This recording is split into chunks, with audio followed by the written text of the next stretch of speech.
Usap-usapan ngayon sa social media ang bidyong naipost online ni Senador Amy Marcos na nagsasabing pinapalusaw na ng USA ang ICC. Subalit kahit wala na raw ICC ay wag raw pakampante dahil meron pang IPC o International Pink Coalition. Tapos meron pang ICC sa Malacanang o Impacta CLE. At hindi na po tinapos kung ano yung karugtong ng video na CLE.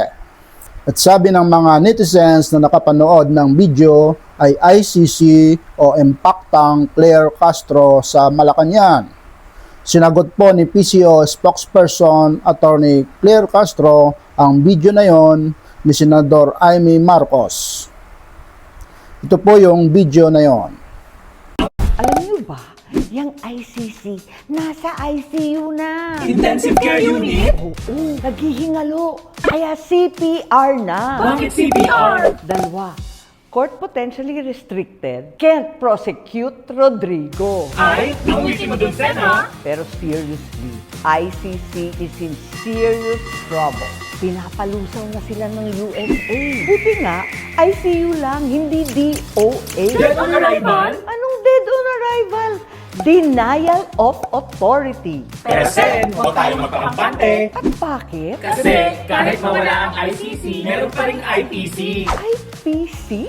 Ano yun? International Pink Coalition. May ganun ba? Opo, tapos meron pang ICC sa Malacanang. Anong ICC sa Malacanang? ICC, Impact ang Claire. Uy!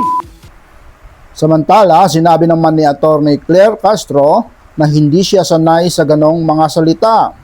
Hindi raw siya normal na nagsasalita ng ad hominem o yung personal na pag-atake o pagsalungat sa pagkatao ng iba. Kung sila daw ay nakapag-describe ng ganong salita, ay alam nila kung ano ang ibig sabihin nito. Alam nila ang deskripsyon ng salitang impacta. Kung sila daw ay affected dahil siya ay kumakalaban sa fake news, ay yan ang kanilang pananaw na impacta ang kumakalaban sa fake news.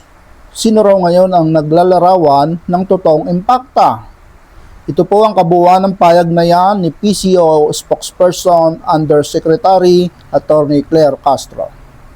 Kasi you're asking me that question, so it seems na ang ICC na binabanggit nila, you believe na ako yon. Tama? I just want to know. Yes. Correct, yes. Right?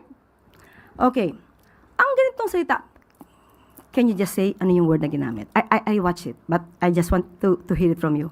Well, based on the video, they said na I refers to impacta, but they did not finish the meaning of the whole act. Meron lang, yan, okay.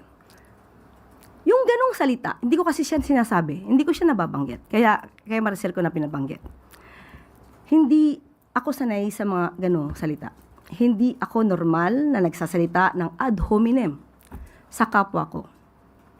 So, kung sila ang nakapag-describe ng ganong salita, alam nila kung ano ang ibig sabihin nito, alam nila ang description ng salitang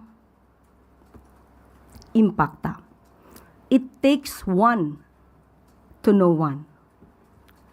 Kaya, kung sila ay affected sa aking mga nababanggit dahil tayo kumakalaban sa fake news at iyan ang kanilang pananaw, isang impacta ang kumalaban sa fake news. Sino ngayon ang naglalarawan ng totoong impacta? Yung gumawa ng video? Yung kasama sa video? Yung nag-direct ng video? Yun ang masasabi nating totoong naglalarawan ng salitang yan. At huwag sila mag-alala. Ang corona ay nasa kanila. Na kay Senator Amy at sa mga grupo nila. At hindi natin kayang agawin ito mula sa kanila. Wala ako sa kalingkingan ni Senator Amy para sa ganyang klaseng description. Sila ay nasa maximum level.